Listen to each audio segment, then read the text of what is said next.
আন এখন পতাকা উত্তোলনৰ বাবে আমন্ত্ৰণ কৰা আমাৰ একেবাৰে জ্যেষ্ঠ ব্যক্তি কেন্দ্ৰীয় মেডাম মেফিৰ ভীষ্ম পিতামহ স্বৰূপ তুলসী নেওগ ডাঙৰীয়া। কাৰ্যসূচীৰ 30 আৰু 31 তাৰিখে আমাৰ বড়োচালি মৌজা, হাপেখাতি মৌজা আৰু পূব বৈভৱপুৰ মৌজাৰ সকলো শ্ৰেণীৰ ৰাইজ লগ লাগি আমাৰ ইয়াত মেডাম মেফি আয়োজন কৰা হৈছে।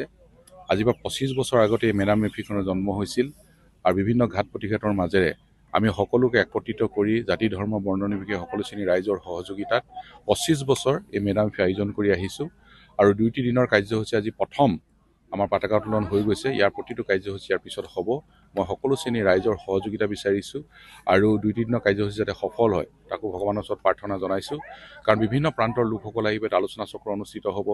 আমি ডিব্ৰুগড় বিশ্ববিদ্যালয়ৰ সন্মানীয় উপাচাৰ্যক আমন্ত্ৰণ জনাইছোঁ। বাহিৰৰ কেইবাগৰাকীও আমি বিশিষ্ট বক্তাক আমন্ত্ৰণ জনাইছোঁ। তেওঁলোকেও অহাকালিলৈ ইয়াতে উপস্থিত থাকিব আৰু আলোচনা চক্ৰ অনুষ্ঠিত হ'ব, মুকলি সভা অনুষ্ঠিত হ'ব।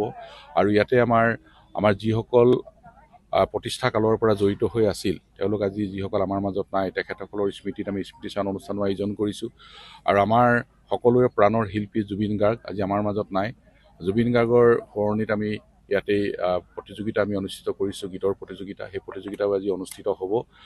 তেনেধৰণে আমি মেডাম মেফি উঠি অহা প্ৰজন্মটোৰ মাজত যাতে আমি প্ৰচাৰ প্ৰসাৰ কৰিব পাৰোঁ, তেনেধৰণৰ চিন্তাৰে 2খন আলোচনা চক্ৰ আমি ইয়াত অনুষ্ঠিত কৰিছোঁ, যাতে সকলোৱে গোটেই বিষয়খিনি তাৎপৰ্যৰ বিষয়ে ভালদৰে জানিব পাৰে। তেনেধৰণৰ চিন্তাৰে এই 25 বছৰ আমাৰ যি অতিক্ৰম কৰিলে, এই 25 বছৰীয়া মেডাম মেফিয়ে সকলো শ্ৰেণীৰ ৰাইজৰ সহযোগিতাত ভৱিষ্যতৰ দিনতো এনেধৰণে আমাৰ এই মেডাম মেফিখন বিভিন্ন ঠাইত যিহেতু অনুষ্ঠিত হৈ থাকে, বিভিন্ন ঠাইত যাতে আমি ৰাইজক একত্ৰিত কৰি পালন কৰি থাকিব পাৰোঁ, তেনেধৰণৰ চিন্তাৰ ইয়াত আজি আমাৰ প্ৰতিনিধি সভা অনুষ্ঠিত হ'ব।